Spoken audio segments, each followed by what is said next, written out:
Welcome to the Bridge. I'm your host, Kira Young, and you've reached me on People's Internet Radio. You will find me here live every Saturday night from 7 to 9 p.m. Eastern. Before I introduce my guest, I just wanted to point you all to my blog. It's called Psychopaths in Charge, and it's at kyoung4.wordpress.com. I did a piece today about net neutrality. Never had it. Never will. If anyone out there is listening, you know that if you live in the country, you are part of the internet ghetto, and you don't have any choices except for satellite. And that is my situation. That is why my internet connection is really crappy, and that is why I pay more for it than people with really good internet. So, despite that, I must be a voice that's not often heard. So, I soldier on. So, thanks everybody, and thank you for this whole year of listening to me. I realized that it had been a year since I started doing radio, and so much has happened, and so many great shows and great guests, and I'm honored to be able to do it. And I invite all of you who want to do it too, because that's what we need is more voices telling their honest stories. So my guest today, some of you have heard of, some of my friends are really big fans of. He's a musician and a poet, and I met him at one of his shows, and he does shows with other people. And they're a lot of fun. He's been doing music for a long time. Welcome to the Bridge, P.T. Burnem. Hey, Kira. It's good to be here. Definitely. So what's up? So you've been working on you've been working on some new music. Yeah. And I hear the title Pink Lasers a lot. And is that what you're working on? Yeah, that's the new thing. It's a really exciting project that just got more exciting the last couple of weeks. You know, made some headway on it regarding like the style and texture of the album, and uniting it. I had a kind of aha moment where, you know, are you familiar with what the effect of called delay is? You know, it's like a echo pedal or whatever.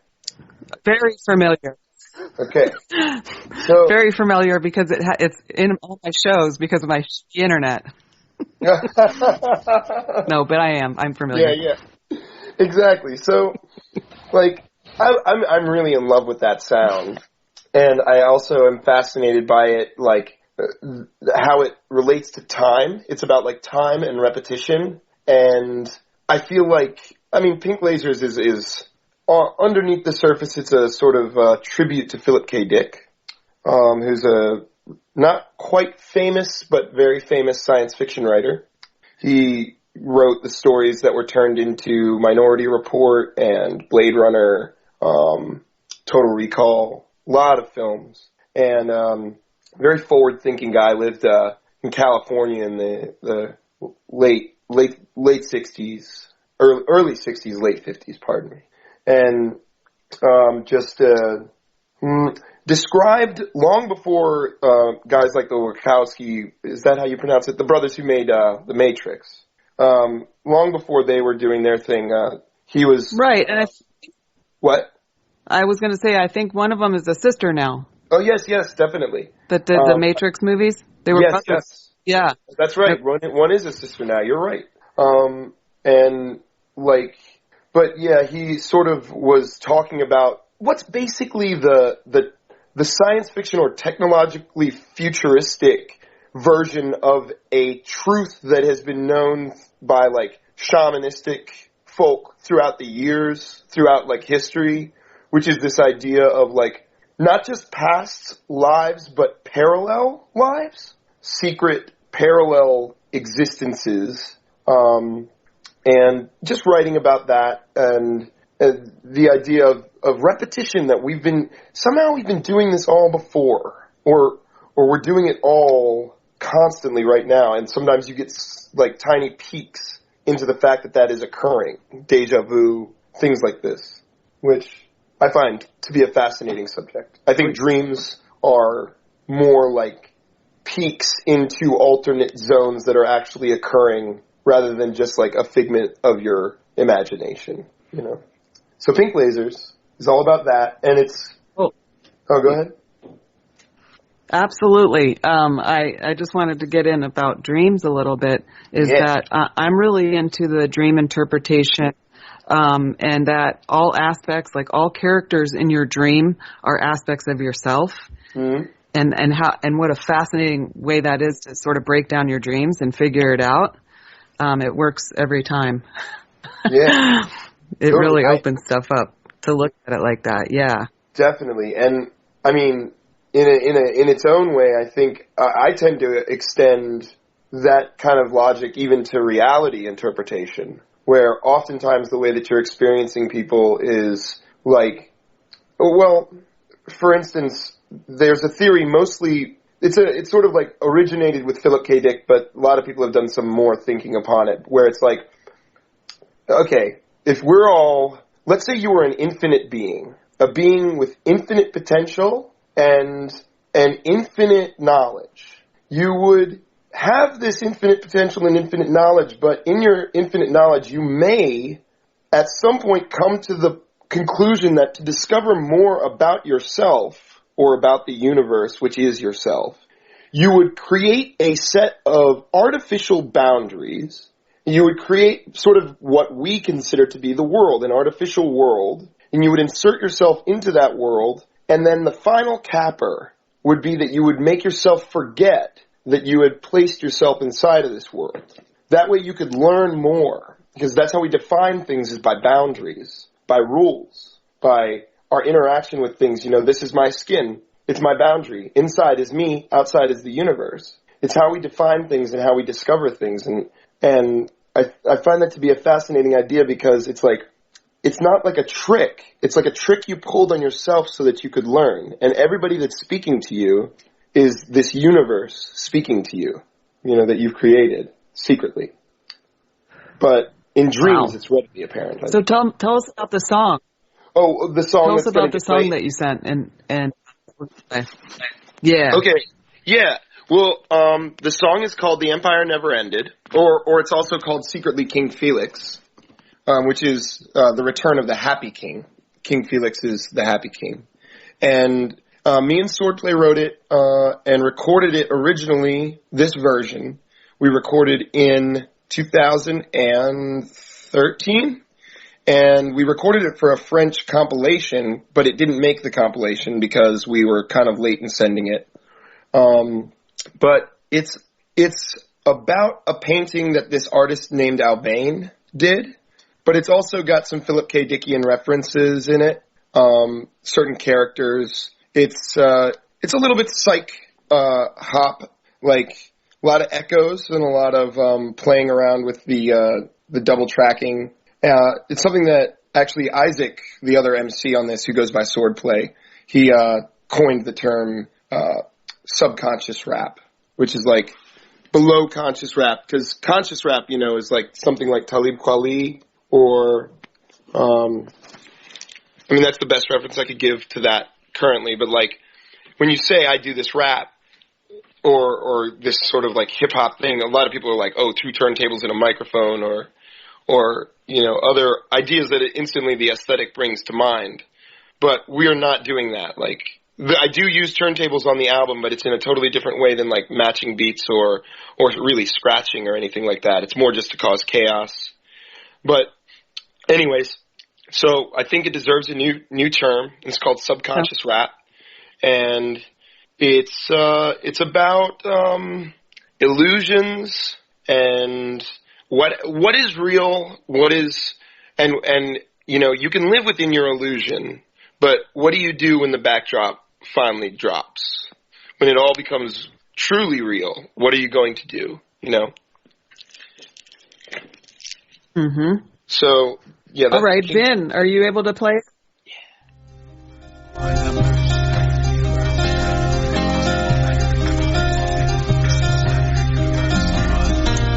The empire never ended.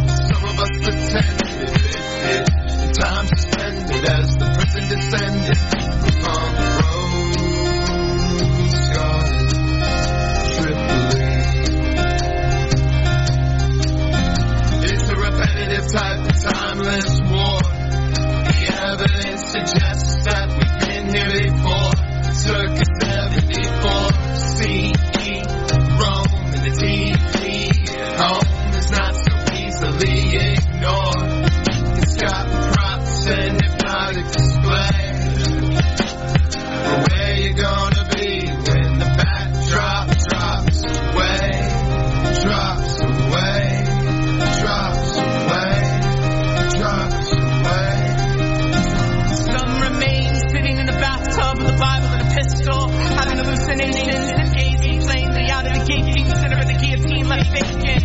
Survival is simple, poison overdoses, no threat, no longer stress with the steadily rising cost of Chinese plastic.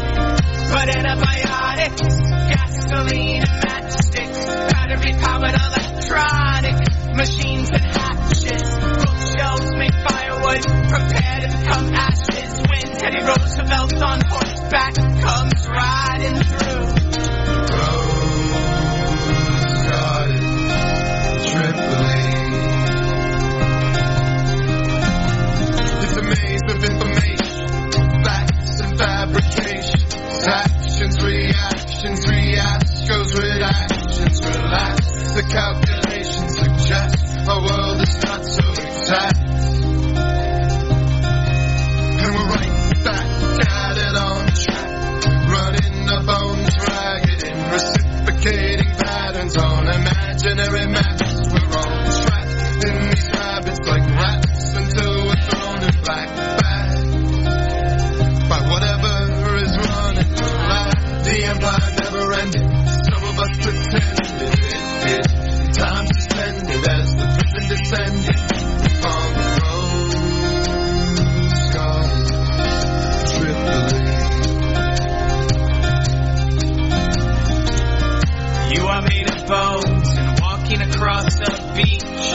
You are a ghost with a necklace made out of teeth. You are the last bit of light beyond the tentacles' reach, reciting your prayers and preparing for sleep. The helmet radio static pops, the satellites crash on the jagged rocks. I think about the past a lot. It seems there's a cyclical violence behind the scenes. Tyranny has always met resistance. Are you hearing these explosions in the distance? In the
Wow.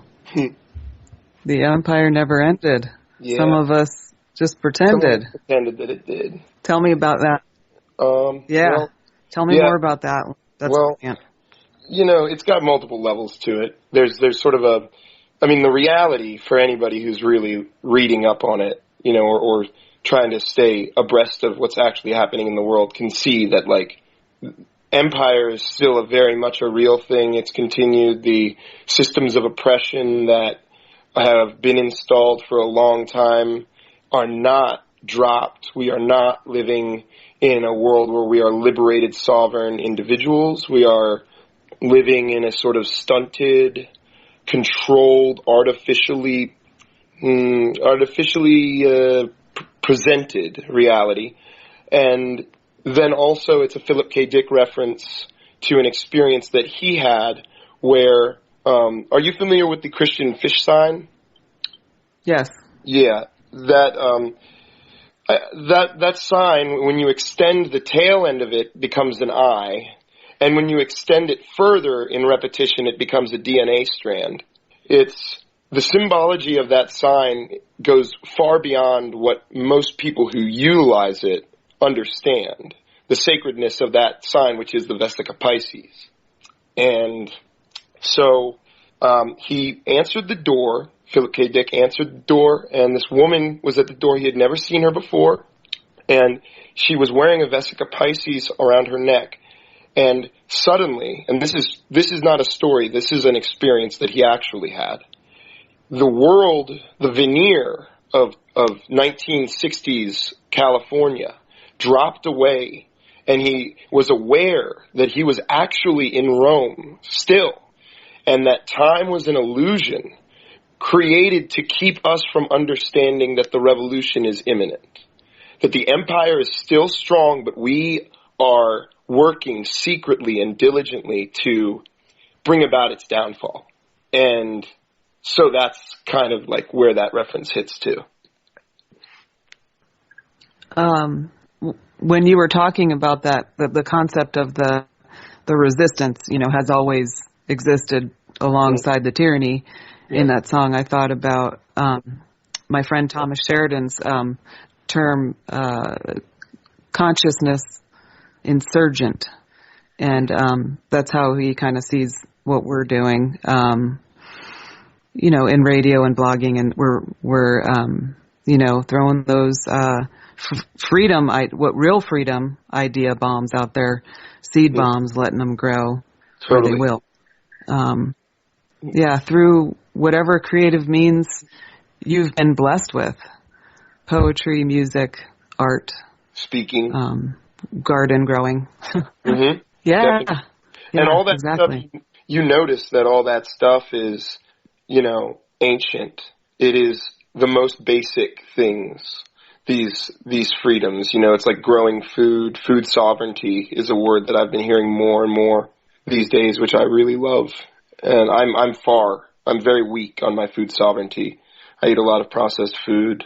My diet is not the best, but my friends around me are inspiring, and I hope that I'm learning. But yeah, that kind of thing, whatever is your gift, you got to be the culture keeper. Basically, we're keeping a sort of, we're certainly questioning at least this sort of non-culture, this void culture that we're sitting in. Mm-hmm. Which, that's important, because not a lot of people do it yet, for whatever reason. Are you the kind of person that's been doing it your whole life? I've been throwing myself against walls my whole life. I've kind of always been a annoyingly questioning child, and then always asking questions, always curious, but I didn't really have a good direction with it until a little bit after college, when I started to understand that there is a thing worth questioning and doing sort of intellectual or spiritual battle with, and it's not your professor or your mother. It's not your, these perceived, figures in your life. You're rebelling against your family, and not everybody has the same kind of family I have. I'm very lucky. I'm actually at my parents' home right now in Burtonsville, and just lucky to have parents that actually kind of get it, but I've basically been asking questions and anti-authority. I was always anti-authority, but that's kind of stupid when you're in high school, because you're just skipping class and smoking weed and talking out of your ass sort of about authority and stuff like this, when what you really just want to do is not go to school and break rules. But once I discovered the word sovereignty was really when it, a little bit when it switched, what that meant, personal sovereignty. It's big. Yeah, it's the biggest thing. It's a big discovery. Yeah, the idea that, I am a super powerful creature made of secrets that even I don't grasp at all. I have almost no concept of what I really truly am, that I'm a manifestation of these forces, and my relationship to the world ever since I was born has been defined for me. you put inside of a role, you're given a society to play the role in. You're mostly inside of environments that were created by other men's minds, for better or for worse. And it's like all that stuff is just definitions that are put upon you. And you can sort of, retract all that and see what are you? I mean, like, we want to dance and we want to yell poetry at each other. We want to share the food. We want to grow our own food. We want to, be joyous. Most of us do, I think. I could be wrong, though.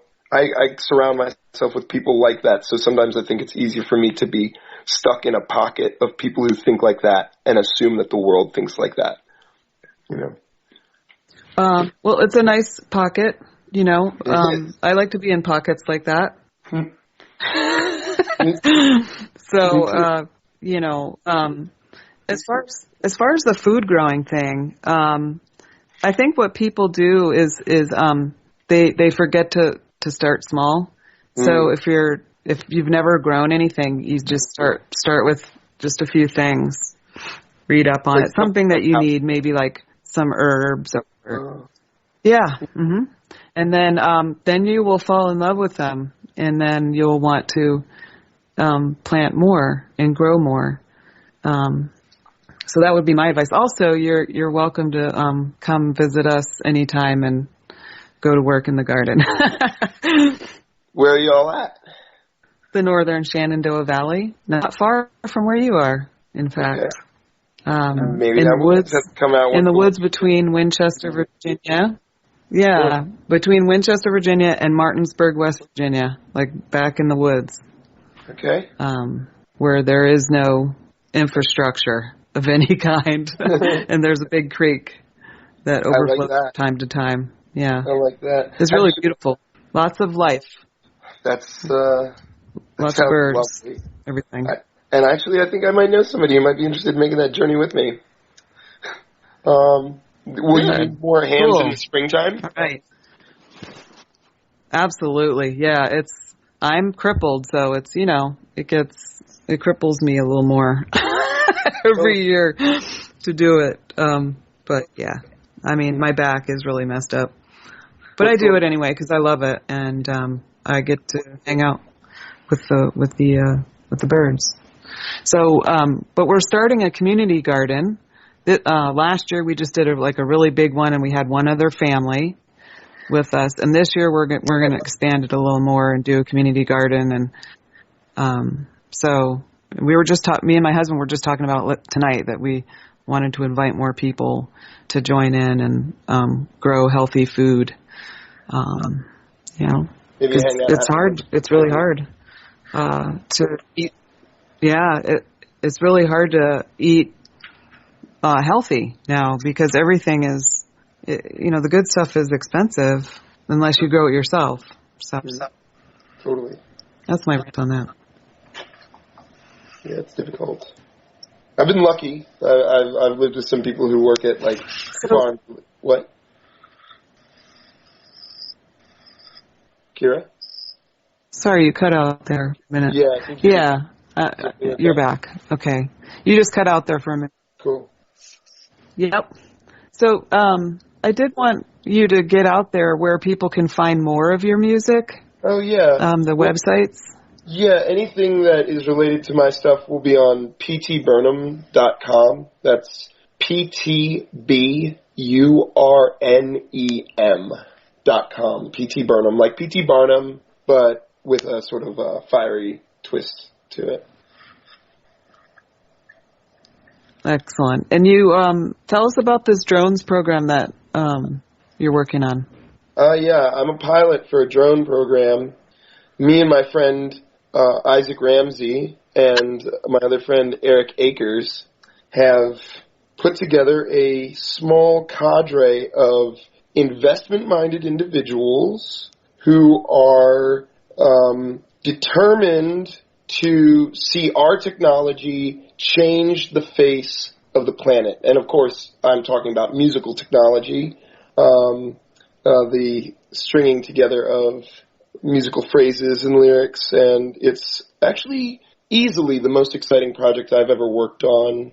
It's acoustic rap minimalist stuff. It's got some electronic bits, but mostly it's centered around acoustic guitar progressions, embellished by other instruments. Eric Akers plays acoustic guitar and bass and some other things on it. I'm mostly in charge of the electronic end of things, and Isaac composes a lot of the guitar lines. We all do everything, but that's where our stations usually are. But it's basically an album written from the standpoint of a drone operator.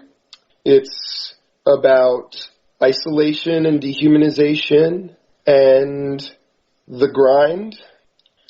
It's about the ambiguity of politics and the beauty of flying alone over open landscapes.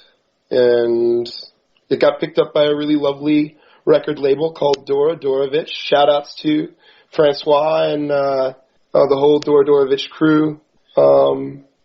They picked it up and they pressed it to 12-inch vinyl and it's actually a split. On the other side of the vinyl is a friend of ours, Rickolas, who is an amazing artist. We played a couple of shows with him. Actually, we played one show with him, and it was really excellent. He's along a sort of similar vein. You know, if I can, just ramble a little bit about the way that rap, sort of in the 2007, 2009, you saw this big saturation of young, mostly dudes, but some very notable females also doing independent work in hip hop. And I won't really say that all of it was good, but it was all sort of everybody was doing it. And as we've seen the growth of that, all the people that were not in it seriously have dropped away, and we're dealing with more of a sort of cream of the crop of new artists that treat the rap aesthetic and the whole just construction of a rap album in very new and unique ways. My friend Chesky Ramos is putting out an album called Broken Bone Ballads. It's out on Fake 4, and it's going to be something brand new. It's not it's rap evolved in a whole different direction. In fact, to the point where you might not even call it rap anymore. There's so much melodic involvement. But the rhythmic aspect is still so strong that, I would still call it rap. But it's not composed the way that most rap is composed. Not the stuff that was being made in the 90s in the golden era. Not the stuff that's being made now on the radio from what I hear. But, another beautiful thing about the scene is that so many people exist in it, that I don't even know about. I'm sitting in Richmond, Virginia, and I'm excited about what my group is doing and my related people. But there's probably somebody 5 doors away making something groundbreaking with the same kind of original aesthetic. Starting from the point of, okay, we're going to rap. We're going to speak rhythmically rather than sing melodically. And it's exciting. It's exciting time. My friend Height, who now goes by Height Keach, just dropped an album called, what is it called? Oh, I'll remember it in a minute. But anyways, back to drones. It's heartfelt stuff. We put it like this sometimes. It's stuff it's future classics that will be sung around post-apocalyptic bonfires. That has a certain charm to it. Yeah. It's it reflects what we see. The pink lasers thing is really exciting to me right now in terms of the aesthetic of it, because throughout the whole thing, a dialogue that was spoken by Philip K. Dick runs underneath in certain parts, but more used as a sort of textural element rather than necessarily what he's saying. And also there's constantly, I have this record with these old, optimistic, suburban-y white ads. It's late 50s and they're talking about make friends, make friends, make friends with Westminster. Westminster Bank is the friendliest you know. These jingles. And so, I don't know about for you, I guess where you live it's probably a little different. But for me, in the cities and riding along the highways, advertisements are invasive. into your personal space.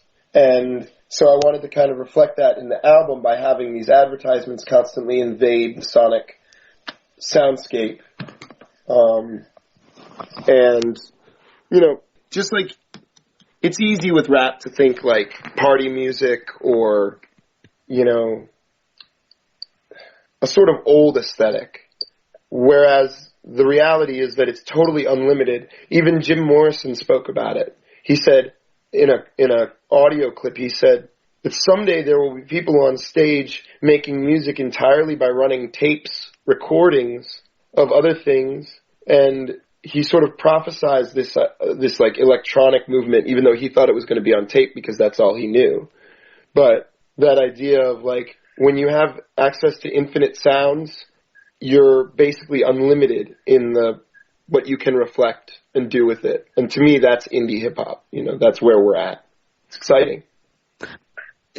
Yeah, and I experienced it like poetry. I felt when I went to go see you and Height and Bookhouse and, you know, in that.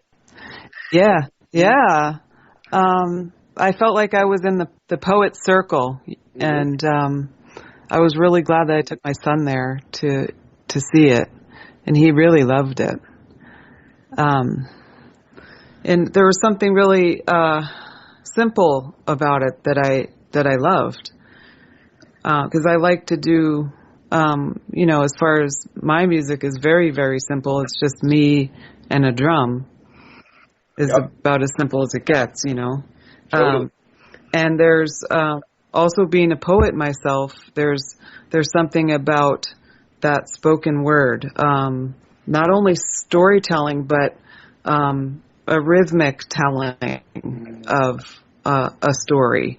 And when I write a poem, I hear it, and I have to sit down and get it out because I hear it in my head as the way it should be. There's a voice to it, and there's a way it's supposed to be spoken. So it's not just a presentation, you know, of words, but of sounds. Totally. So I really get it. Yeah, and that's, I mean, it's, you know, it's funny because rhythm, music, that's all very primal, very foot and heart and gut oriented. And poetry is very cerebral, but they both connect at the heart, but much more cerebral than music in general. And when you're able to connect those two things, and that's regardless, you know, like it can be as simple as just a single voice. Like we're talking a lot about this in Richmond right now because of the activism thing, which I don't know if you know, but we made a little bit of national news. We blocked the entrance to the Dominion Power building. We held it for about 3.5 hours, and we stopped them from trading some of their energy futures. I don't know how much of a dent in the bottom line we made, but, you know, so we're talking about it in activist circles. Like, if you're able to compose a speech, like you're saying, poetry or any kind of speech in a rhythmic way that touches people, then you're connecting this cerebral element and this, like, heart-foot element, and it can really just be, like, incredibly powerful. And that's why we like it in the right hands, because some people mimic it, and for those who aren't fully, you know, haven't fully realized that the empire hasn't ended, the veneer of what you're talking about, not the reality of it, but right. the appearance of it. Totally, the aesthetic. There's a lot. Yeah, a lot of people who are easily fooled by just the shine, you know, Definitely. not the real thing. Absolutely. Because the real thing, you know, doesn't only shine. No, it glows. You know, we create, we create out of darkness, really. I mean, we do. Sure. That's a reality that all artists understand. Yes. If you're at all sensitive and tuned in times like these, you feel a darkness. It is it's impossible to deny. If you reach out with your tuned in sensors, you feel this encroaching darkness. You know? I don't know. It's the aesthetic thing. It's always there. It is. the aesthetic thing is interesting to me because aesthetic tends to spring in truth, form follows function. In nature, form follows function. Even in technology, form follows function. You look at a tree, everything about a tree is designed to do something vital for the tree. And so the form of the tree it follows the function, but the imitation of the tree is like you see the tree and you think that the power of the tree stems from what it appears to be, but really the power stems from something deeper that is only represented by what it appears to be. Like this undersurface thing, and most people, when they imitate, they get caught up in that aesthetic and they feel like that's where the power lies. But the power doesn't lie there, and for anybody with eyes to see it, they see that the power really lies in doing what's necessary and letting your aesthetic arise from that. You know, why did you choose a drum? Because that's what I know. It's what I was taught. Mm-hmm. Your most efficient tool for getting the emotion correct. Mm-hmm. Mm-hmm. So, yeah. Right? So, yeah, absolutely. If you like that sort of thing, you should probably also check out Ed Schrader. He's a guy from Baltimore. I've only seen him perform a couple of times, but he's absolutely breathtaking. He is like, basically like a primal medicine man type figure. Like when he starts to go, like, have you ever noticed, like, it's like I could envision a time, and I'm almost positive it existed, where people like Ed Schrader would have been the priest of the village. Like this whirling dervish character, this focal point of universal energy that, you know, now we're musicians, but it used to be that we were the shamans.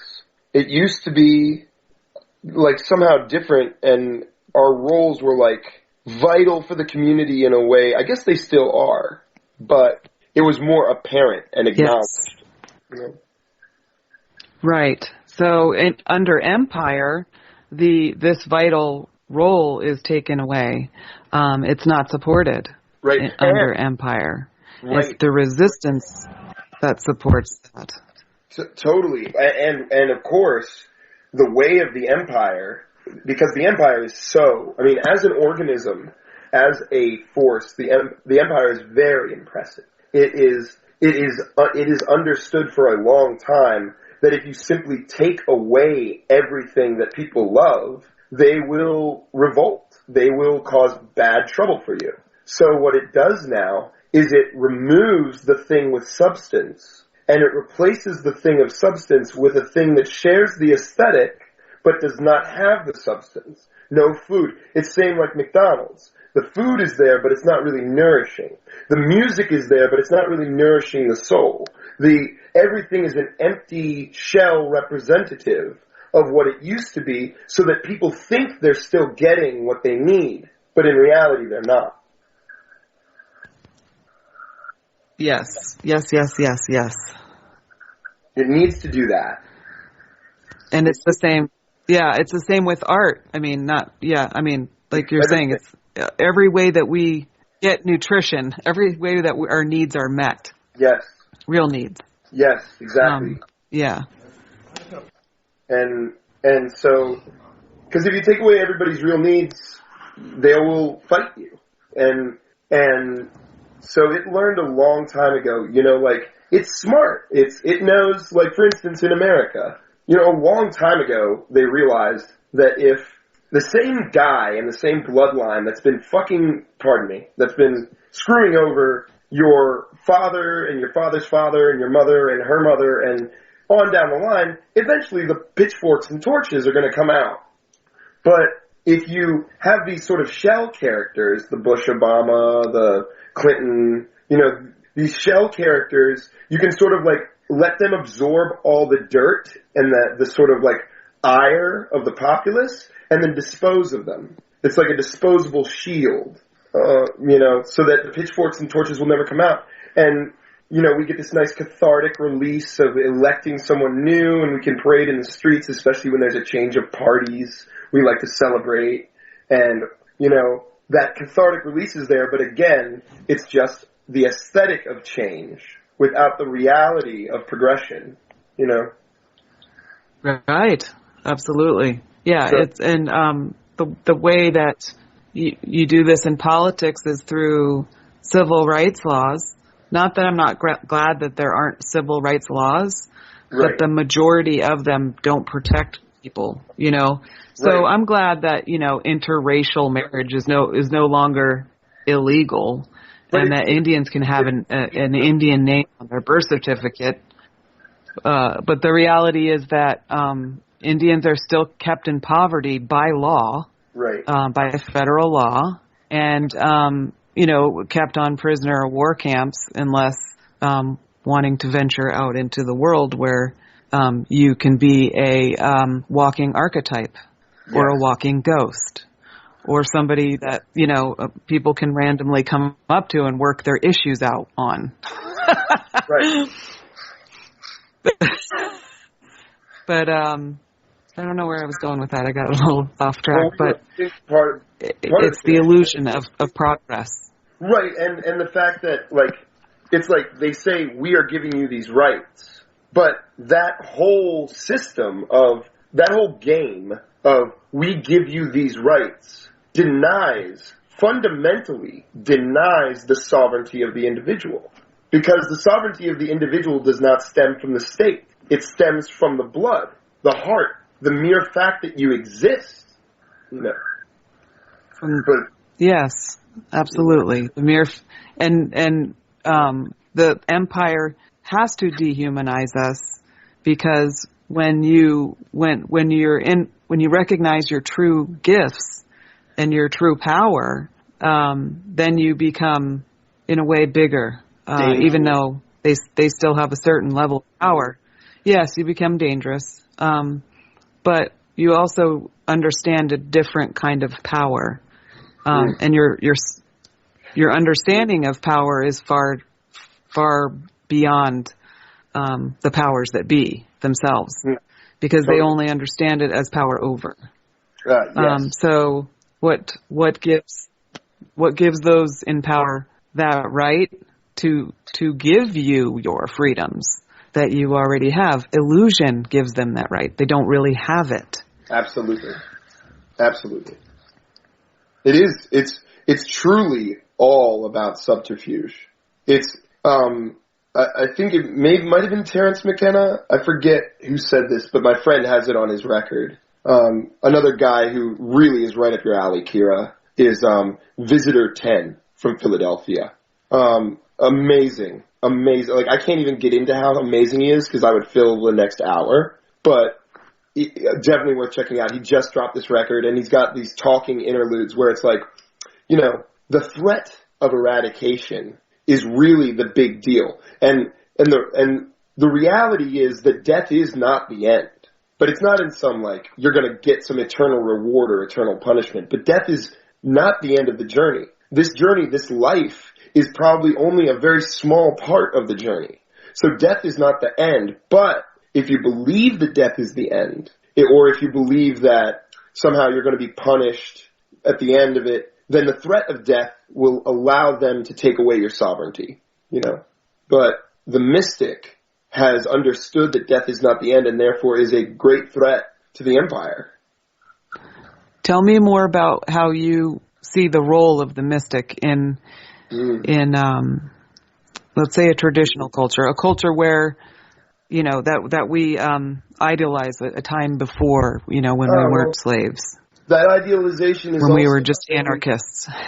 That idealization, as you know, and I think I hear it in your tone of voice, you understand that that's dangerous. You know, that idealization of a time before is very dangerous. And you can see it really readily in people who are like, oh yeah, you know, I want to go back to a quainter time in America, like the 50s. It's like, oh, you mean when, like, blacks still couldn't vote? Or, like, you know, like, this is, I don't know.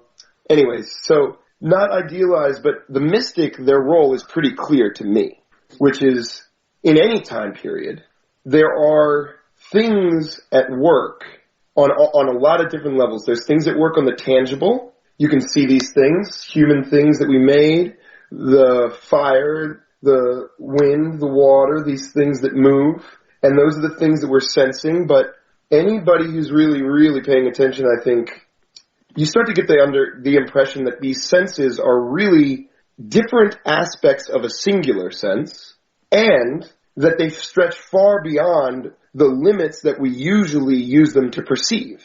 They stretch deep into dreams and the underlying currents of the sort of vibrational world. You might call it the spiritual world, or there's a sort of ethereal thing going on around us with its own currents and its own ebb and flow. And if you're a sensitive, and not everybody is, because most people exist on this plane, which is super important. I'm not really for transcendence, so to speak. I've never been a fan of wanting to transcend this reality. I think that this reality here is valid and valuable and where I need to be right now to see and touch and experience. But the underlying currents of the ether can help you navigate this physical plane. And so as the mystic, as the sensitive, it is our role to reach into that ether and to interpret and bring back that ether, bring back the messages from that ether, the telltale signs, the small changes in wind that maybe a lot of the rest of our tribe is either too busy to be seeing or isn't sensitive enough to detect. And we bring those things back and we give it that knowledge back to our people. And then we also allow our sensitivity to those energies, allow us to compose those energies and to harness them to give the tribe extra energy in moments of dance and ritual and ecstatic, exuberant expression. You know, those moments we can provide, we can sort of begin them to be the kindling so that all the tribe might join us in this ecstatic moment of energy, and thus understand that it's not, although it is very important that we grow food, survive, and continue to propagate, it's not just that. That this experience has a deep and meaningful, fulfilling area to it, and to carry on and continue because of that. You know, to help the tribe motivate and to bring back the tiny secrets of the universe that maybe we can perceive and others might have a problem perceiving or might not be as sensitive to. I like that. What about the prophet? What is the role of the prophet, and how is the prophet different from the mystic, and can you be both? I think definitely you could be both. I think that the same sensitivities that make a good mystic make a good prophet. I think that the prophet is just somebody who is sensitive to the winds and is able through whatever means, you know, I mean, I would never say that I'm a prophet, but I like to read the tarot, and I think that the idea of the tarot is like sort of throwing up grass stalks to understand which direction the wind is blowing. The wind is an invisible force, might be hard to detect, but with the right tools, you can sort of create a visible element to understand which way they're going. And I think, at least for me at this point in my life, I'm seeing that despite the aesthetics, differences in aesthetics, we're really living the same 5 or 6 stories over and over and over again. Stories of the battle, stories of the triumph, the loss, the desire. There's a few archetypes that we're just constantly re-experiencing. It's not like you have to know that John Smith is coming on the 16th of March and he's going to bring with him 500 men. To know the general way that the wind is blowing is enough to discern most circumstances. And the prophet is somebody who is able to see those circumstances and, especially in today's world, bold enough to say, this is what I see. Yeah, there is a boldness there. It's like I see the prophet in a similar way, someone who's able to tap in a different way than the mystic, but you can be both, definitely. And the prophet taps in to a bigger truth than just the regular everyday truths, and has the balls to say it, and is therefore a threat as well as the mystic, who taps into a different type of universal truth, the more sort of spiritual, I guess. Yeah. And that truth about the body being sacred, and our experience in the body being sacred. Yeah. Absolutely. And I mean, it's you say the word sacred, and it's a wild thing because, for a long time, the religions have had a sort of corner on these kinds of words. When I say sacred, when I say sovereign, I basically do mean these things in the same way that maybe, people have spoken them in old ways, but like those ideas are not like I try to explain my point of view in terms of being a sovereign individual and being a sacred individual and everyone being sacred individuals. And my friends who have been raised on religion and turned their backs on it, I've noticed that many of them have no room in their hearts for spirituality whatsoever. And it's a real shame because the spirituality is almost the opposite of organized religion. Again, we're looking at the empire taking something sacred and turning it into something profane. This saying, the sacred shall become profane, is not a saying for no reason. It is deliberately turned into a symbol. Actually, a really good example of this is, do you know the peace sign? Yep. And you know what it originally meant? Well, I mean, I see in the middle of the circle, it looks like, or some sort of rune, maybe, like if you turned it the other way, it would be like an elk or deer symbol, or, a rune of that kind, a protection type runic symbol. Okay. Well, I guess what's your take? Well, the peace symbol, that particular symbol in the beginning was crafted as a nuclear disarmament symbol. It meant nuclear disarmament. You were for nuclear disarmament, which is a very concrete, tangible, real demand from the people. Nuclear disarmament. That's tangible. It has an end point. It's real. And what these signs slowly devolved into was a representation of the word peace, which peace has been used historically to justify genocide. Peace can be used to justify anything.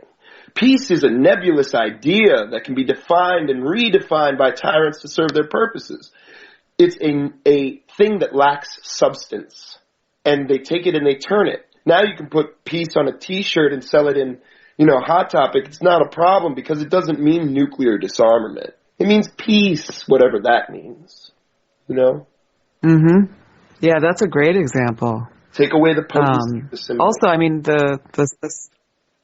the wheel of life, the tantric symbols, things like that, right? So the pentagram you is look one at totally screwed over. Yeah. So then it means all those things. Yeah. And then it means what you want it to mean, or what you make it mean. What you make it mean, and it also has... So, go ahead. Like original sacred power, those angles, Yes. Sacred geometry is a fascinating thing to me. Before we get into that, something came to me when you were talking, and that is the mystic. The role of the mystic is to reclaim the sacred in society, and the role of the prophet is to reclaim the sovereign. Okay. Real sovereignty. Yes. So those things that came to me while you were talking. That's a very good distinction. Yeah, let's get into. Yeah. But yeah, let's get into what you want to get into. Oh, let's see. I mean, we touched on the empire, and talked about drones and pink lasers. How about CEOpathic? CEOpathic. That's a song on the drones record. That particular catchphrase was coined by Isaac Ramsey. I gotta give him credit. That's one of the best things on the album, I think, is that simple saying, because it's just perfect, you know? The idea of a sociopath and the CEO mentality, which is, I mean, I could talk about this for like days, but it's enraging that most people don't understand that, like, these layers that happen, it's like, why would anybody defend somebody who doesn't do any work and gets paid immense amounts of money, exploits and destroys natural resources, and in reality, people are really, really fooled into thinking that, and this touches on travel too, that the boundaries are still geographic, when in reality, and the power players know this. They know that people like me and you, we have more in common with the average citizen in Russia than we do with the politicians that run our country. The boundaries are not geographical. The boundaries are ideological. The boundaries are created now through the internet. The internet is allowing ideas to define where you stand rather than your geography. And it's been an interesting progression. Are you familiar with the writer Neil Stephenson? No. Tell me about him. Neil Stephenson wrote Snow Crash, and he also wrote a really fascinating article. It's a factual story. He's a science fiction writer, but this was a factual story about when the original telecoms started, really the first transatlantic telecom cable. This is, what happened was, in different countries, the telegraph was springing up. Intercommunity communication by land was blowing up. And it was reaching its borders and its boundaries, which was the ocean. And then at that point, there was only one American company, I believe it was the precursor to AT&T, but I might be wrong, had the ability to lay underwater cable, because laying underwater cable is extraordinarily complex. It's a very difficult operation, and only one company had the expertise and the ability to do this. So they gained all the control over where these wires were going to go. And the really fascinating point of the story, one of them, was that there were so many cables running from North America that in countries like, I believe the examples they were using was like Germany and, or maybe it was like the UK and India. I forget who it was, but these two countries were closer to each other geographically than they were to the United States. But because there was so much more wire running from the United States, North America, to both of those countries, all of their communications essentially were running through the United States, because the wires connecting those two countries to each other were very few and far between. So it was actually cheaper to route calls through the United States. The point being that geographical proximity is no longer the defining factor in things like trade. It's no longer the defining factor in things like how we run ourselves, government, and all this stuff. Ideology is the new boundary. And it's like you don't have any of these companies. They might call themselves American companies, but the reality is if they're calling themselves an American company, it either means that they're doing most of their exploitation in America, or paradoxically, they are exploiting other countries for the benefit of a few in America. But either way, they are not American companies.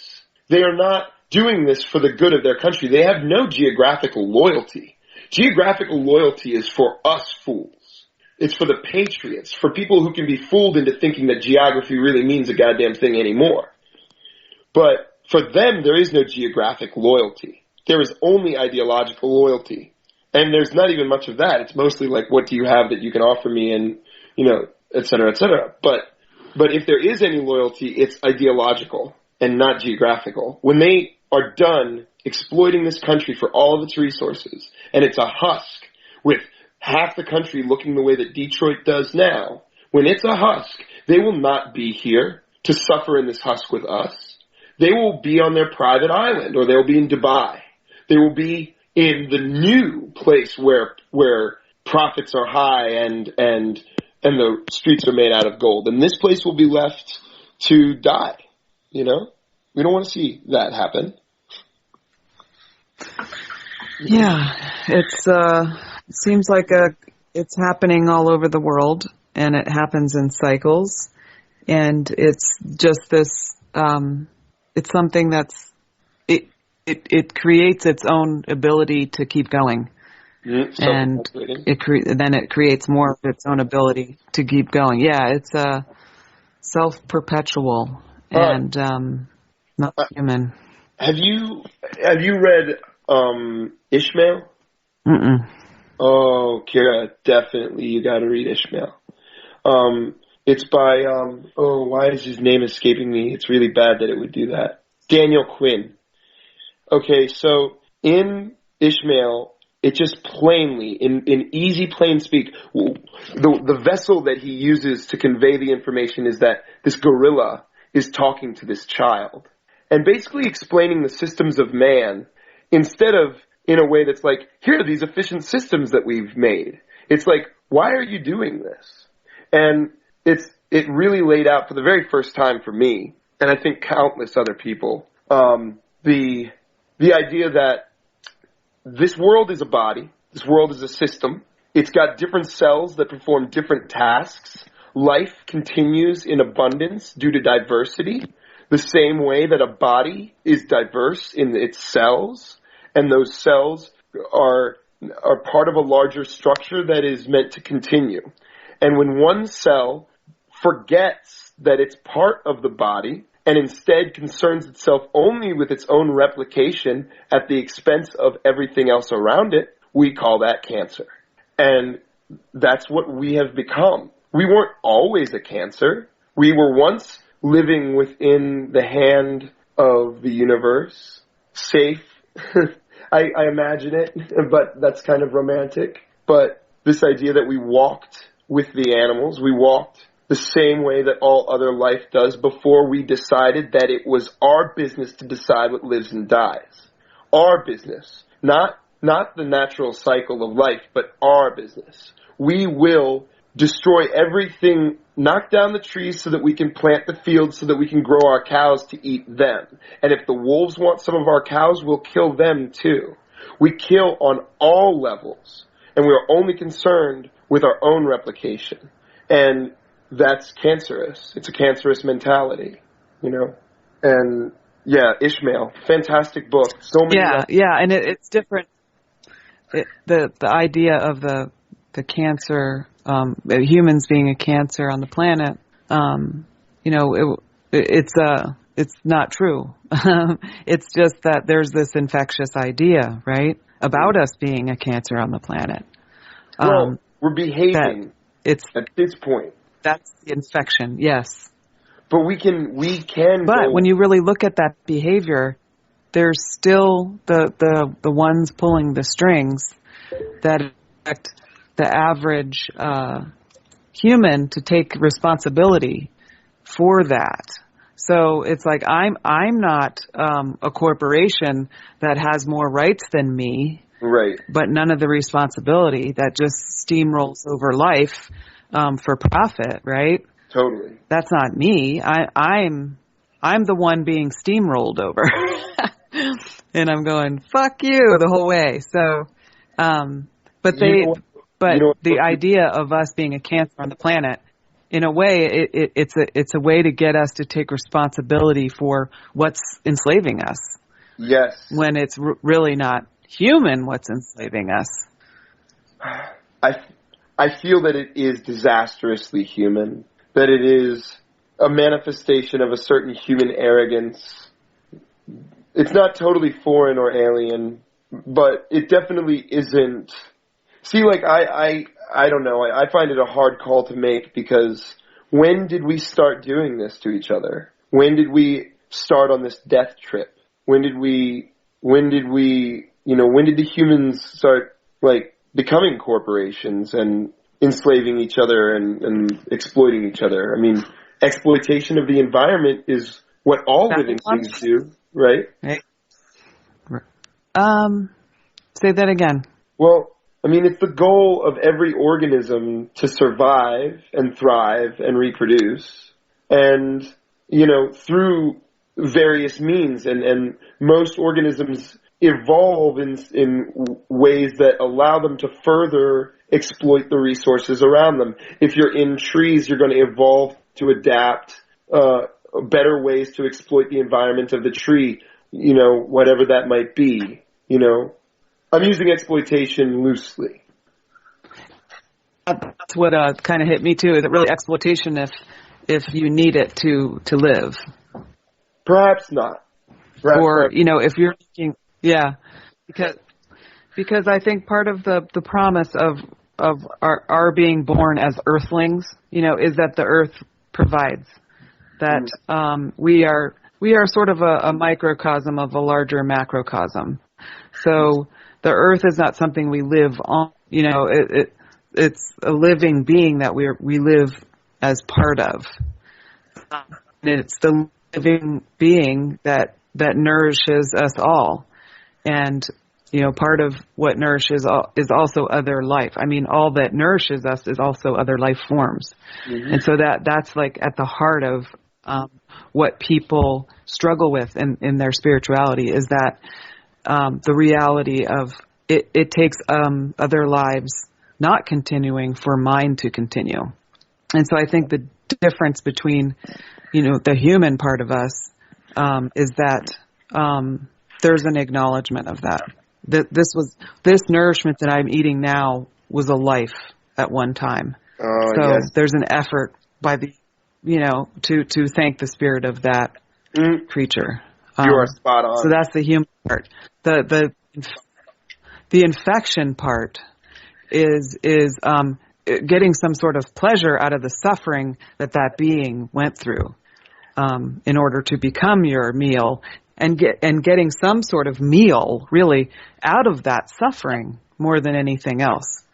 So that's the infection. So, and I think that's the difference between humans and this sort of non-human species that is the elite that keeps this steamroller going all over life for their profit. And it's not enough to have most of everything on the planet. They want it all. That's true.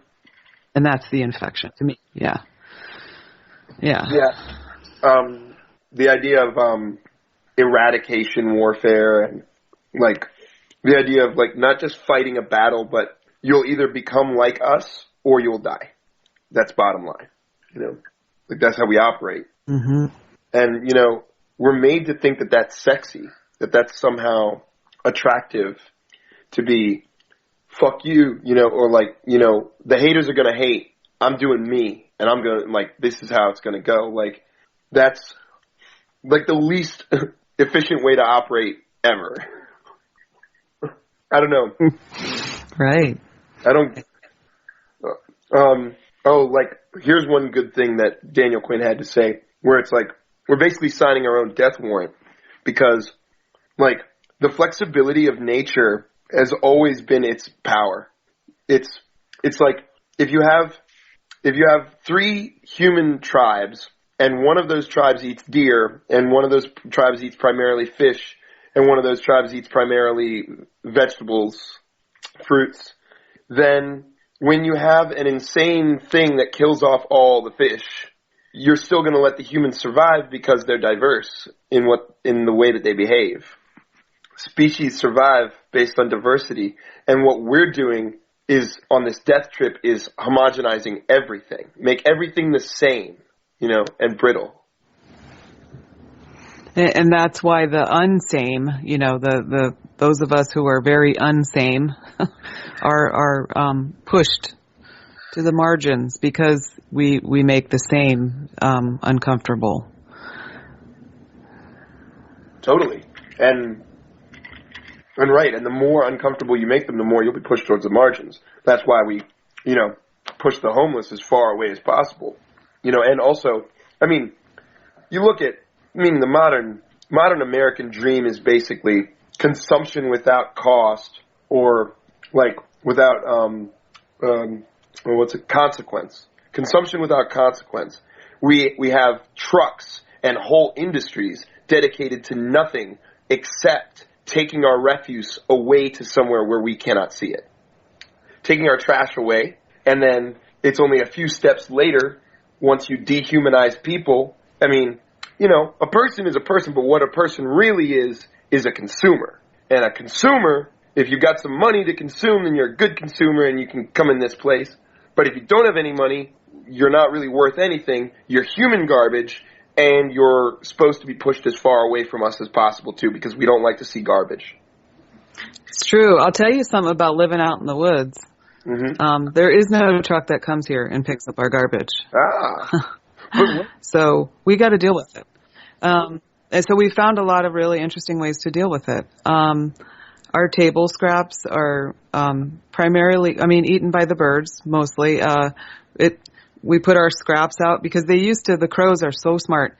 They used to get into our compost. So we were like, well, they must need it, so we'll just leave it out for them. And so we put our scraps out for them, and we have 6 acres, so there's plenty of room to sort of, leave an area for them, and then we switch out around the area where we leave it.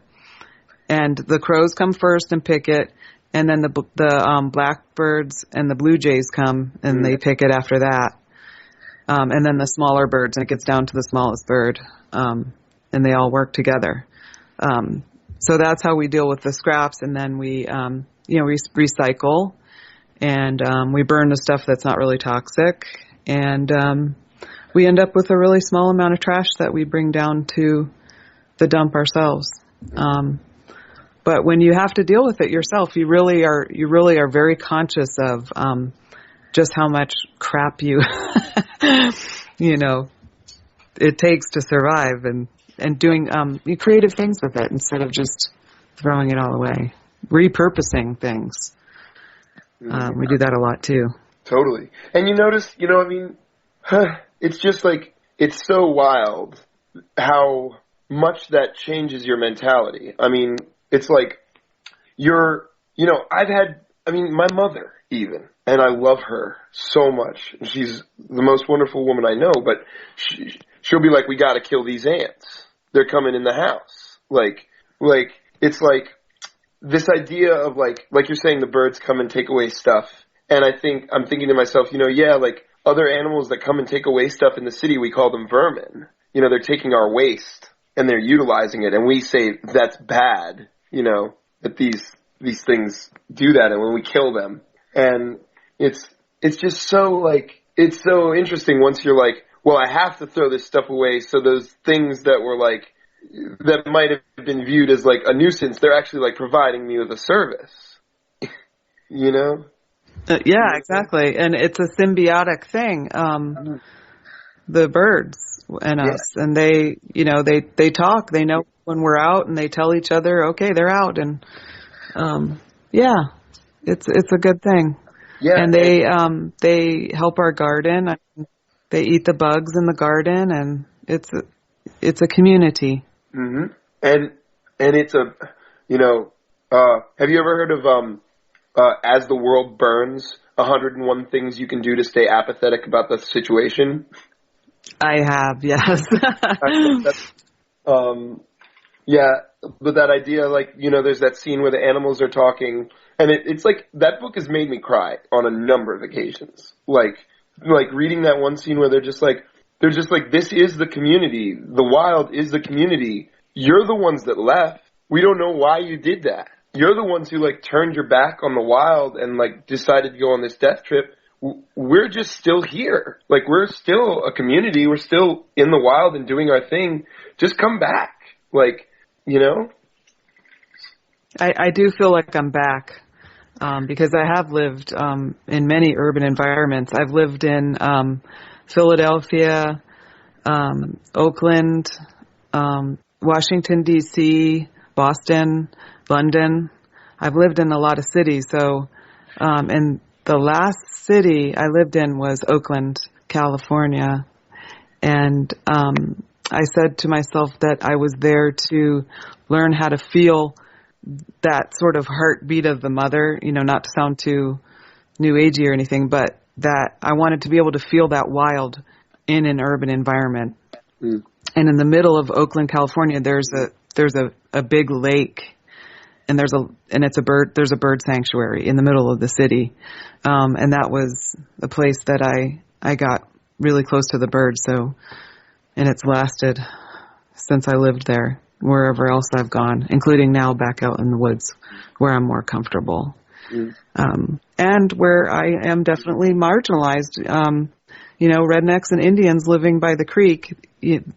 The powers that be don't want our feet touching the actual earth, and they don't want us, going down and swimming in the creek in the summer and catching frogs and doing all those things that connect us to. But why not, Kira? The earth. They want rich people. They want rich people who are, super consumers out here, and that's why everything is so expensive. But it also it forces you to repurpose things, to pare down, to only to really see what's important and what you really need rather than what you want. Totally. It also reminds you, and that's a constant battle. Reminds you of your true nature, where it's like food doesn't come from the supermarkets; it comes from the planet.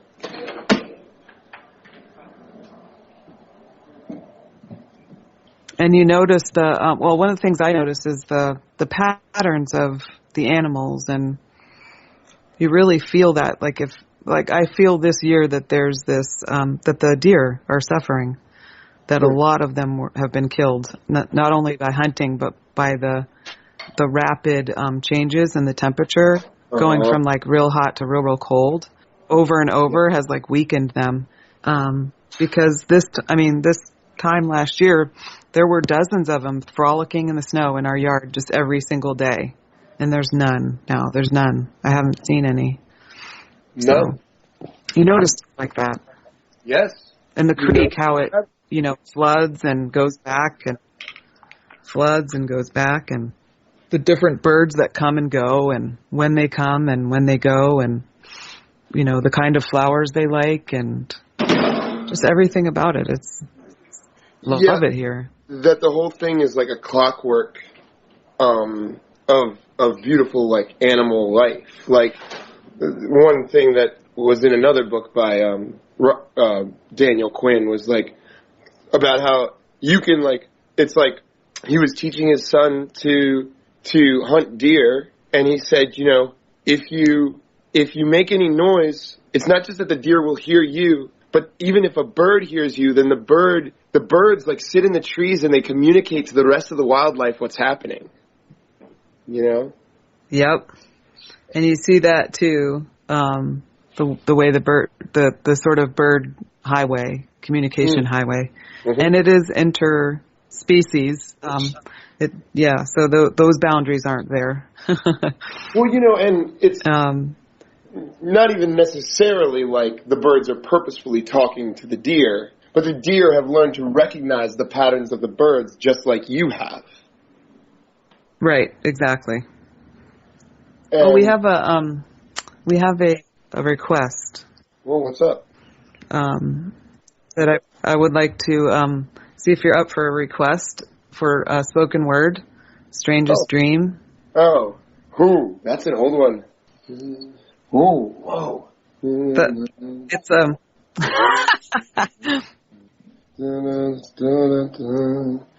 Oh man, I only remember one or two lines from that. That's is that from Paper Cranes? Maybe that's even from Paper Cranes. I don't think so though. No, that's from A Terrible Man.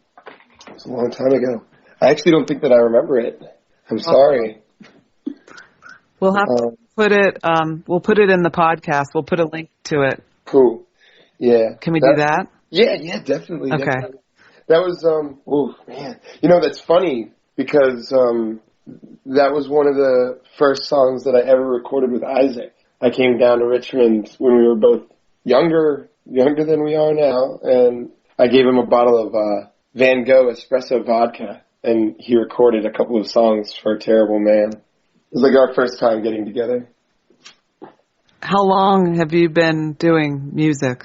Kind of all my life a little bit, but I've been, I've done saxophone since I was 13 or 12, but I didn't start doing like rap music or, this music that I do now, which, yeah, in the beginning, I really don't think I was very good. But this kind of music, I guess I've been doing for about 10 years. But I haven't really been doing, 2009 was when I really started making music that I really loved, or that, I felt was strong enough to warrant being like, yo, I make music. You should listen, Mm-hmm. That confidence builder. And what you're doing in the beginning, well, you're always actually doing it, is experimenting. Mm-hmm. And, but others learn through your experimenting too. So I think it's still important to put that stuff out that you don't feel like is a masterpiece, because of that. Because people learn from your experimentation, not just you, when you share it. And that's something I've kind of learned recently, because really this radio thing is an experiment for me, something that just presented itself as something I should try. And I don't know if I'm evolving, but certainly it feels like there is something important happening. I called the show The Bridge because that's what I feel I kind of am a lot, is a bridge of understanding. And that's where I've seen my role a lot. And so I like the fact that this show is a relational show, in that it's, 2 or 3 people that are relating to each other and talking and learning about themselves and each other through the dialogue.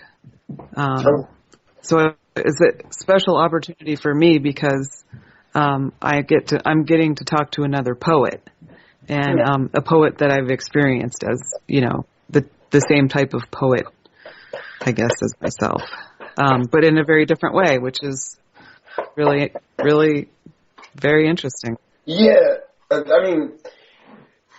for all of its terribleness, the 21st century is a beautiful thing because it's allowed a lot of people to sort of take what's inside and manifest it in whatever way they see fit with almost no limits, and, it's like even the world of just like individuals doing music poetry can be as varied as a dude who's dedicated himself to finding samples and triggering electronics on stage and going in aggressively and ripping into syllables, to, a woman who's using one drum and going in on these like chants and using the rhythms, building them that way. Like, it's so varied, infinite potential for variation, which is beautiful for sure. When we were talking earlier, off air, you told me that you had the opportunity to tour Eastern Europe. I did. Can you tell us a bit about that? Yeah. It was incredible. It was eye-opening in a way that, like, really drove home the fact that globally everybody's just trying to do the thing. Everybody just wants to kick it with their friends. They want to just enjoy. They want to walk around the city and, go to the museum and pick an apple off the tree and eat it. And we all want to do this. Like, except for the people that are concerning themselves with, like, one-upping everyone and exploiting everyone. Like, all the good, normal people are the same in all these different countries. And the traveling there was great. Like, and there's a certain feeling of underground, hidden secrets. Like in Poland, you just see these stickers and you start to see them. You're walking around and you see them, and you realize that an anarchist squat is their sticker. And then you see and you start to understand, it's like it's like a territorial marking, and I can see now, like, I'm probably near their home base because there's a lot of them. And just this idea that there's secret currents running underneath in these cities, and you're like visiting and getting a different take on it. It's some of it is very rough. Like, I stayed in this, I forget, where were we in Poland? Was it Krakow? I think it was Krakow, where we were, and I think it's pronounced Krakow. But, we were there, and, it was just like this squat. It was just like no plumbing. Like, they're really seriously roughing it, but it's just like beautiful. Humans are cooking breakfast. And then, you go to the next squat in the next zone, and it's like the opposite. Like, they're really technologically on point. They're going in on this technology, but like the same kind of feeling in a lot of those places where it's like these kids are restructuring society to meet themselves, to like suit what they want. And in Germany, actually, in Berlin, it gets really like almost militaristic, where it's like I came into the squat and it was kind of like a Lost Boys feel to it, like ropes everywhere and like, gardens and stuff and all this open space. But my friend Sasha was like, yo, you got to stay close to me. And our German friend was taking us through and basically said that, like, because I'm a stranger and potentially a tourist, like, oh yeah, I went to take out my camera and they were like, don't take any pictures. Like, I would be expelled from the place for taking a picture because they don't want tourists in there. That thing is theirs, But like, also I hate to say it because I mean, I love the people that I know stateside and like I love the rebellious nature of a lot of people, but like over in Russia, I gotta say also shout outs to my man Sasha and also to Senya, wherever she's at, for taking us through that. The first time I went was with my man Matt, whose name is MC Homeless. And the second time I went with my friend Dan Keach, Height. But the kids that you meet over there, like for instance, when we got picked up in Belarus at the train station, the guy had a fresh black eye. And he was like, I'm sorry that I'm late. Like, I had to fight these nationalists in the street. Like, it's like you don't just claim anarchy over there. In America, you can be like, I'm an anarchist. You might go your whole life without ever having that idea tested. Not to say that you don't believe it thoroughly. Not talking about the conviction of your beliefs, just saying that it hasn't been tested. When you're weakly fighting nationalists who want to hurt you based solely on the fact that you are an anarchist, you get a lot fewer people being like, I'm an anarchist, and not really understanding what for. Because you might get your ass kicked for it. So the people that do claim anarchy, or that do claim different structures and different radical, these things are perfectly normal in my eyes, but, ideas, you might in your daily life in society face danger from that. And so it's a much harder feel and more beautiful too, in my opinion. Those same kids that are like, well, we got to fight these nationalists.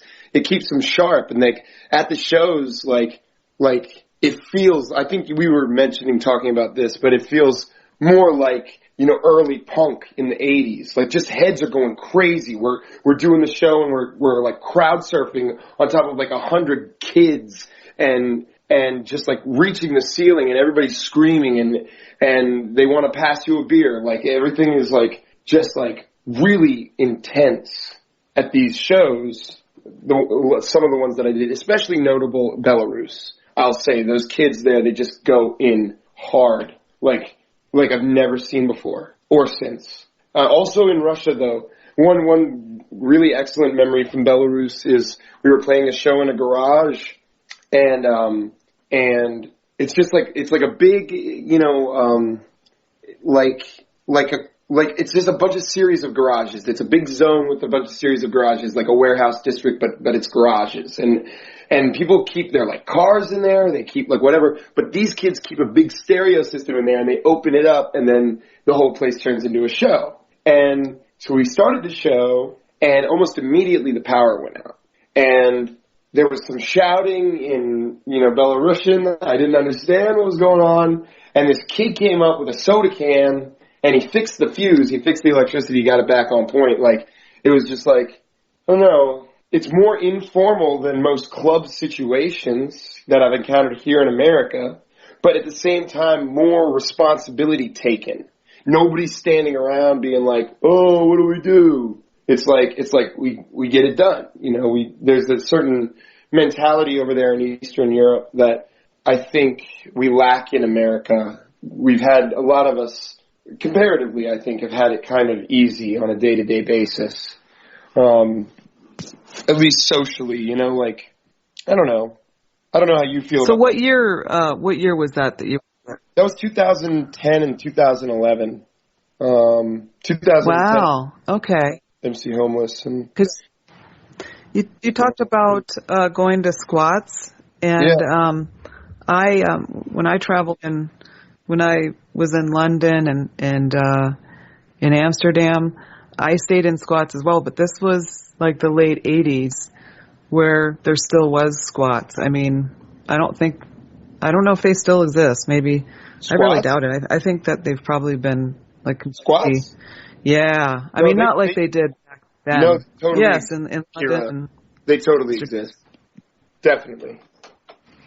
Maybe not in London, but I mean, certainly in Amsterdam. Yeah. In Amsterdam, absolutely. I saw them in 2008. Yeah, I would think so. But I mean, in Berlin, squat game is strong. In Belarus, in Poland, squat game is real strong. Let me tell you. We stopped in one squat that was an old Gestapo headquarters turned into an anarchist squat. It was a beautiful thing. Wow. Yeah. What's really crazy about it? Co-opted. Yeah. And what's really, really nuts, and I have people that can corroborate this story. This is not a fantasy. They had a cat. You notice how some cats look like Hitler? This cat looked exactly like Hitler. Yes. Not we just one the in our mustache. neighborhood. Not just the mustache, it had the hair on top too, the little part, and they called it Adolf, and it was just so appropriate. It was like I was living in another dimension where these kids had turned Hitler into a cat and now took over the Gestapo squat too. It was magical, So they're out there. Yeah. When the last time I stayed at a squat in Amsterdam was 1992, and it was New Year's, and it was I think that's when the EU really started. That's when it kind of officially started. And I was staying in a squat, but it was Irish people that lived in the squat in Amsterdam. But that was, I mean, I pretty much figured they'd passed enough laws to eliminate them, but maybe not. That's great. Yeah, definitely no. Europe still has a lot more leniency towards public space, I think, than America. America's nuts. But there are a few, what you would call squats. They're not really squats. They're really co-ops here in America. But there are still squatters' rights. I think in some American cities too, but I know in a lot of European cities, squatters have rights. Which is surprising. Yeah. But it is. I mean, it is. And it's that idea that if you're not using a space, then you don't have the right to own it. Absolutely. Oh, yeah. Sort of. Totally. And honestly, I think that therein lies a kernel of something that can be helpful to us now, which is I really feel like there's a lot of ways to tackle a few problems, but one of the big ones that I see, which is the exploitation of communities and also the policing problem that we have in America, could be solved maybe by requiring that anybody either making laws regarding or policing the communities of a community need to live within that community. You must. You cannot live somewhere else and make rules regarding this geographical area. It makes sense. It makes a lot of sense. Because that's how exploitation starts. It's why the bigger that centralized power gets, the more unjust it gets. Absolutely. and that the only way that you can really live in a balanced way is in your local community. Yep. Definitely. So the more that local communities can come together and make their own rules and guidelines and laws, the better off we are. But again, there's that system that keeps replicating itself like an infection. Totally. And it replicates itself through ideas and through words and dogma. And, it's wild. The system that we live in is one of the most, I don't know if you also find it this way, but I find it also fascinating.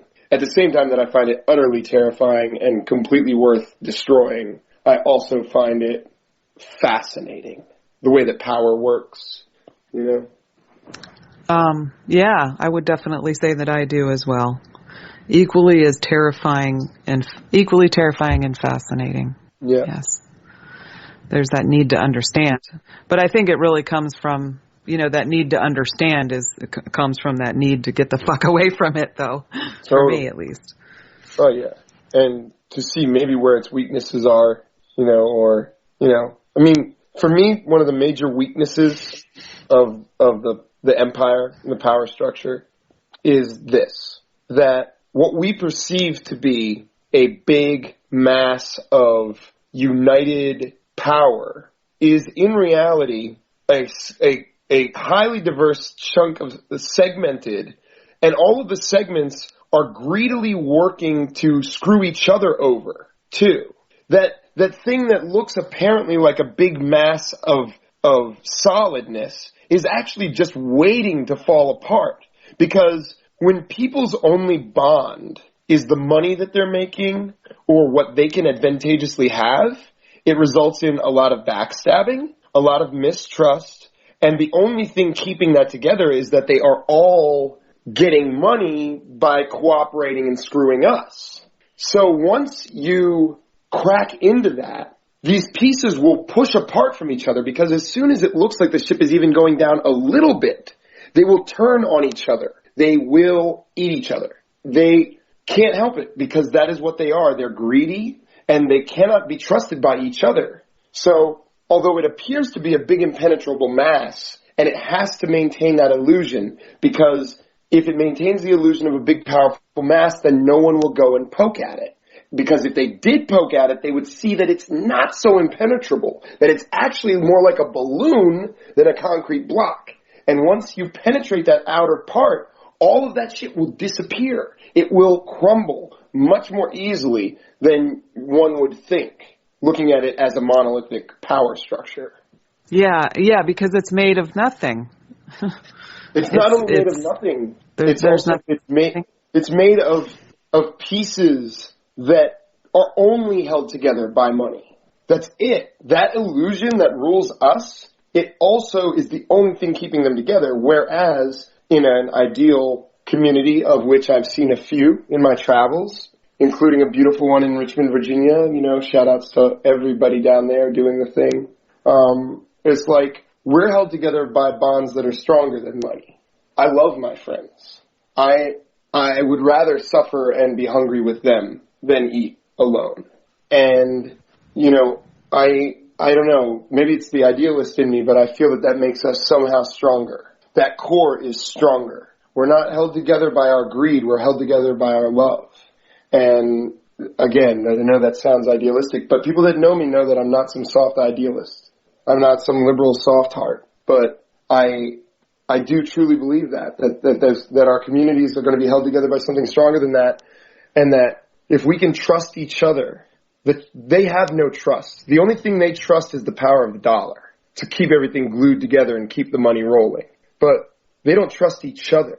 So the minute that we can start making it fall, they're going to just be rushing over each other's heads to escape, But somebody's got to go poke it. Absolutely. Yep, I'm a poker. I'm definitely one of the ones that does the poking. Definitely. I can't help myself. Yes. Yeah, so we We are in a better position. Being human is better, I think. Oh, I do think so too. And it doesn't matter what you call it, love or loyalty or decency. It's far better than the alternative. And whatever infection has created slavery. Totally. In all its many forms. All of its many forms. I mean, true. Right now, oh God, I mean, it's getting late in the day, so we can't talk about all the things about, slavery in its many forms. And it's like, God, the way that we're divided. Sure. Ugh. The idea of whiteness and the idea of the social construct of whiteness. Yeah. Fuck. That's for another time. Yes. Well, why don't you come back? I would love to. Why don't you come back and talk about that? How about we do a panel? We have a few people. I would love that. I mean, come back and talk about that. My knowledge on almost everything is simply rudimentary. I'm sure we could find people with a lot more to say. Like, for me personally, like, my friend Chesky Ramos knows a lot about this type of stuff. But, like, yeah, I'd love to just be in on the discussion, even just to listen. In fact, if you even put a panel together and I wasn't even involved, I would want to know when that was airing because I would want to listen in. Because that's really important that we talk about, like, race is a social construct and how it keeps us divided and how we are all, at the base, like, especially us working class people, are all in the same boat. Well, yes. That's a big part of what my work in this show is. I talk about it a lot. And that race doesn't even exist, that it's made up. And for, I mean, they made it. Yes, but the concept of race being something that separates us. Right. That we're different species, that we're not all humans. But see, it's really culture and language that we have. The science of race, so the race theories are, they're not solid. It's not solid science because we're all anomalies. And why are we all anomalies? Because, there's this illusion that there's something like a pure race of something. And that, if we, white people, for instance, there's a lot of different kinds of white people, and just having light skin doesn't mean that you're the same as another person that has light skin. Of course not. So, or the other way around. Yeah. So it's not, oppression is real, right? Oppression is but real. But it's based on the illusion that we're separate. And this is a divisive topic right now. And I'm still learning about it and still very malleable, my position on it. But the idea of yes, whiteness was invented, but since it was invented, it now does exist in that white privilege exists. I know when I step into a courtroom that I'm getting better treatment than your average black guy. Is bottom line. That's how it's going down. Right. It's not my fault that I have the skin of the oppressor, but that does not change the fact that I benefit from having the same skin as the oppressor. Which, right. is hard to admit and confront, Yes. But and at the same time, go ahead. You at the same time, you are still, like you said, a working class person, so you can still get killed on the street by a cop who just doesn't like the look of you, regardless. And so but the chances are the black guy's going to get blown away. Yes, absolutely. That's a reality too. That's plain. Just because that's reality doesn't. And so the illusion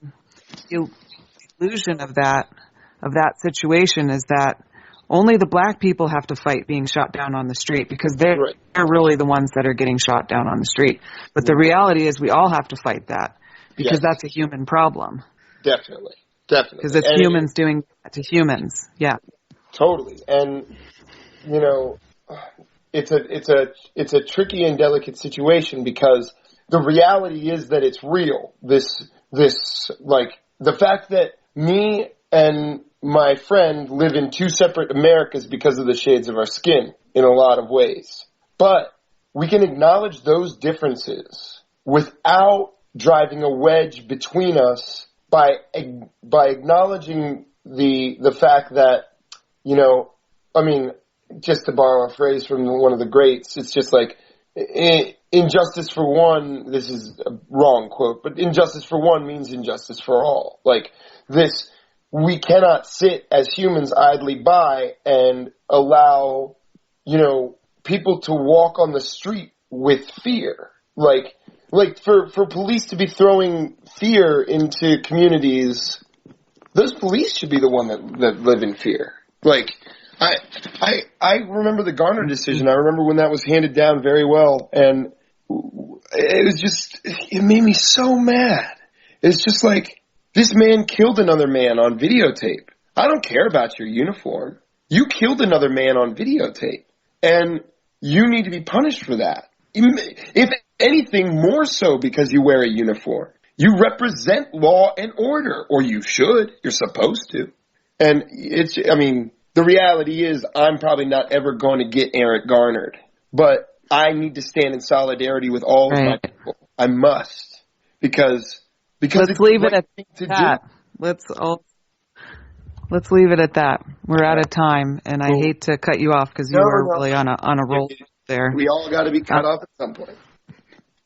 But it was so wonderful. But we will have you back, and real pleasure. Thank you, Vin, for staying up so late. Yeah, thanks, Vin. Hey, Kira.